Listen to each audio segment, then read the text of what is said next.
We all know this poaching crisis is a war. And in wartime, many heroes go unnoticed because they cannot be spoken about due to the nature of their work on the battleground. But Private Vet Dr. William Fowlds is one of those heroes that we can talk about. So this week's Rhino Brief is about his work on the front lines of this fight to save our rhino.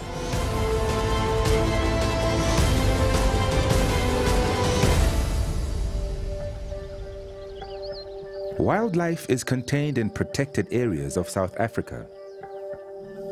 Managing nature within national parks or smaller private game reserves generally means leaving nature to her own devices.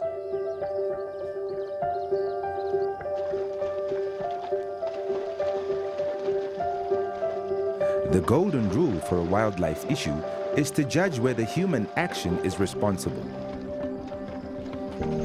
And with rhino poaching, this has meant a lot more work for wildlife vets in conducting post-mortems or saving lives. In addition to the increased workload, the role of wildlife vets has also changed. They are the first to physically confront the inhumane and very violent acts of poaching.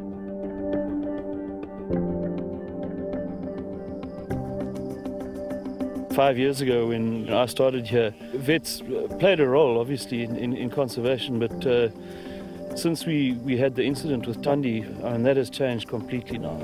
Just about everything we do in terms of particularly rhino conservation is involving vets. With Thandi, we had no idea of the impact that would happen, and 3.5 years later we have Thandi that's had a calf, and I mean that is due to the support we've had from the veterinary community. Dr. William Fowlds is an Eastern Cape vet who, before the poaching crisis, tended to various wild animals in private reserves, as well as wildlife bred by large game owners. This all changed for him when he was called out to tend to poaching survivor Thandi at Kariga Game Reserve. Dr. Fowlds, South Africa and even the world all know about Thandi. This has meant that as a vet you are now able to sort of speak for her. How important is that global awareness for you? Yeah, Thandi has taken the plight of rhino right across Africa really and brought them to the attention of the global public in a way that very few other rhino have managed to do. I think because she's been this living, breathing example of what poaching does to animals.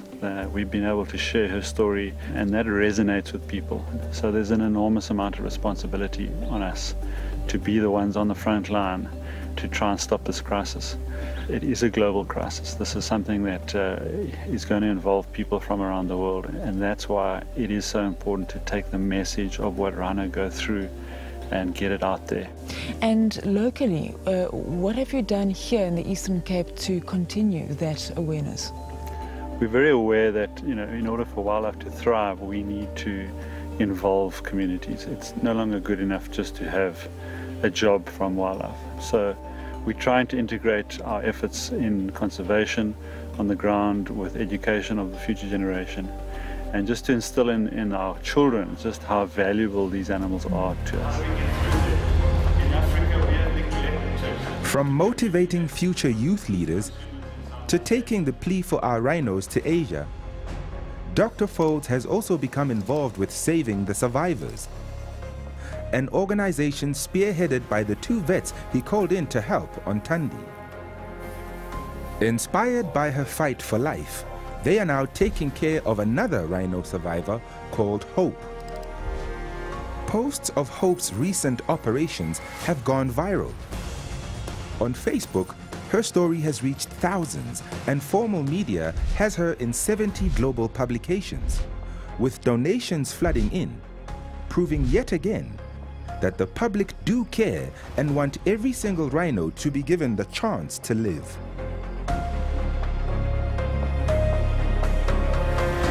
Yes, Dr. Fowlds has become something of a celebrity.